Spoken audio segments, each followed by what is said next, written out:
নানান কারণে, কারণ ওনারা সমালোচনা কিছু বললে, ভালো হোক মন্দ হোক বললে ওনারা পজিটিভলি নেবেন না। ওনারা যেটা বলছেন, ওনার এত দীর্ঘদিনের রাজনীতি, কারোই তো 40-50 বছরের কম না রাজনীতি করেন, ওনারা বুঝে সুঝেই বলছেন। তো যারা জুলাই আন্দোলনে পার্টিসিপেট করছে, রক্ত দিছে, এখনো রক্ত দিতে তারা প্রস্তুত, এদেরকে হার্ট করা উচিত হবে না। কারণ আমি যে জিনিসটা মনে করি, এই যে মনে করেন সেফ এক্সিট নিয়ে 111 পার্টি আসছে, আমি যখন দেশে গেছি আমি তো ওই হাসিনার আমলে যাইতে পারি নাই, সরকারি নিষেধাজ্ঞা ছিল আমার উপরে। আমি আগে তো দেখি নাই, নিজেই ট্রমাটাইজ ছিলাম বলতে গেলে।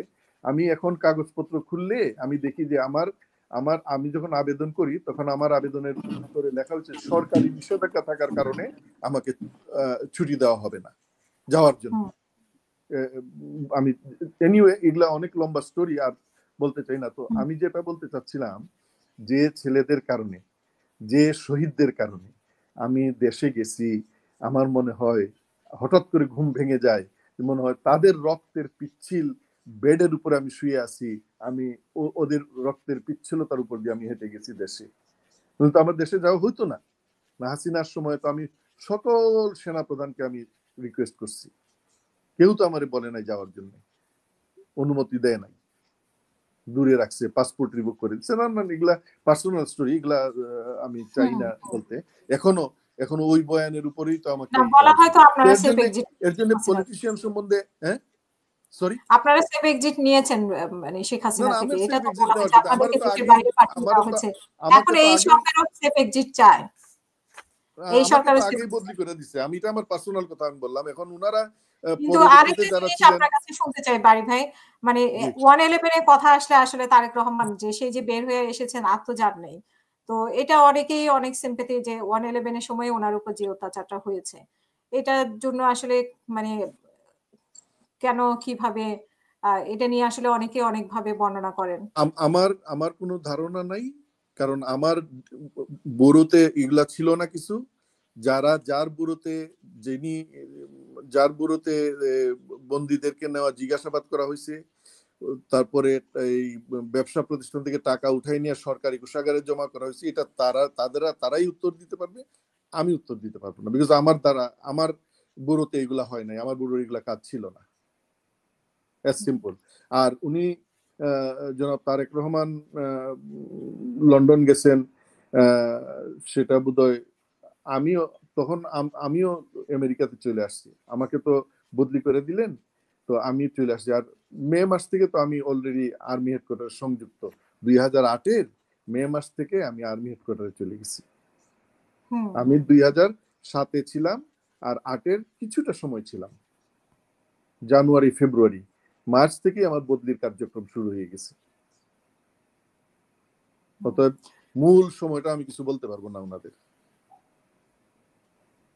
যাই হোক, এটা তো উনি নিজেও খোলাসা করেন না, যেহেতু ওনার চোখ বন্ধ ছিল। আপনারা সবই জানেন চোখ বন্ধ ছিল,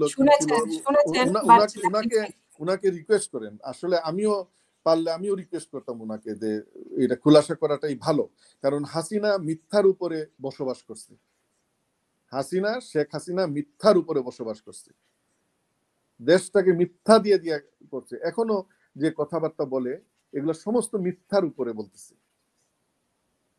তো একটা সত্যি কথা, এই যে আমি কথাগুলো বলতেছি এগুলা কিয়ামত অবধি থাকবে, এবং প্রত্যেকটা কথা আমি মনে করি কিয়ামতের সময়, আমার বিচার সময় আল্লাহ সুবহানাহু ওয়া তাআলা এগুলা শোনাবেন, আমাকে শোনাবেন।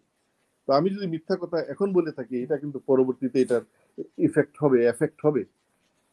অতএব এত বড় বড় কথা, মিথ্যা কথা আমার মনে হয় না কেউ বলবে বলে।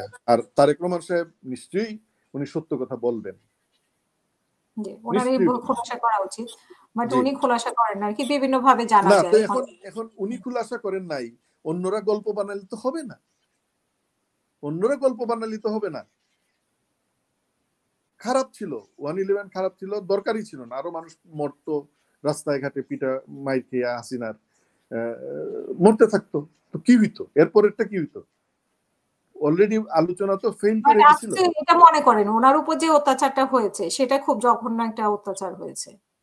আমার ধারণা নাই ওনার উপরে অত্যাচার কারা করছে, তারাই বলতে পারবে যারা করছে অত্যাচার। যারা করছে অত্যাচার তারা বলতে পারবে। অবশ্যই অত্যাচার হইলে অবশ্যই নিন্দনীয়। তিনি শহীদ প্রেসিডেন্ট জিয়া রহমানের ছেলে, তিনি বেগম খালেদা জিয়ার ছেলে। দুইজনই আমাদের অত্যন্ত মাথার তাজ, অ্যাজ সিম্পল। আর ব্যক্তিগতভাবে ওনার সঙ্গে আমার অনেকবার দেখা হয়েছে, একান্তেই দেখা হয়েছে অনেকবার। অতএব আমার জানা নাই, আমি এরকম শুনলে আমি ঝাঁপায়ে গিয়ে পড়তাম। জি।